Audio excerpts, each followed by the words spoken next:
358 তুলেও match জেতা যায়নি। উল্টে রায়পুরের রেকর্ড রান তাড়া করে ম্যাচ জিতে গিয়েছে টেম্বা বাভুমার দক্ষিণ আফ্রিকা। এরপর ভারতের অস্থায়ী অধিনায়ক KL রাহুল বেশ মুষড়ে পড়েছেন। তার মতে রায়পুর ওয়ানডেতে হারের নেপথ্যে টসে হার একটা বড় কারণ হয়ে গেল।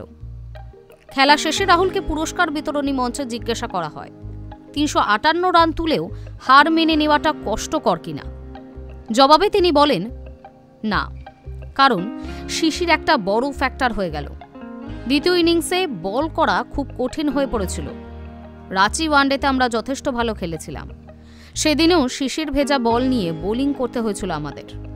আম্পায়াররা কয়েকবার বল বদলের অনুমতিও দেন, কিন্তু রায়পুরের টস একটা গুরুত্বপূর্ণ ফ্যাক্টর হয়ে গেল। উল্টে আমার খারাপ লাগছে যে পরপর দুটো টস হারলাম ভেবে। টসটা বড় তফাৎ করে দিয়েছে। তথ্যের খাতিরে বলে রাখা যাক, টস জিতে ভারতকে ব্যাটিং করতে পাঠান দক্ষিণ আফ্রিকা অধিনায়ক টেম্বা বাভুমা। ভারত 358 তোলে ঠিকই, কিন্তু তারপরেও রানটা 15-20 রান কম ওঠে।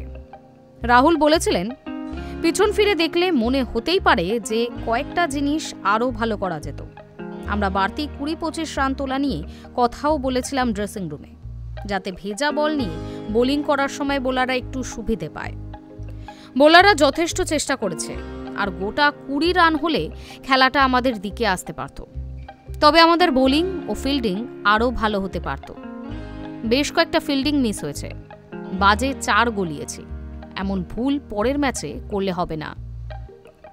সাধারণত রাহুল নামে 6 নম্বরে, কিন্তু রায়পুরে নেমেছিল 5-এ। এই প্রসঙ্গে তিনি বলেন, সাধারণত 6 নম্বরে নামি, এই ম্যাচে নামলাম 5-এ। বিরাট ও ঋতুরাজ দারুণ খেলেছিল।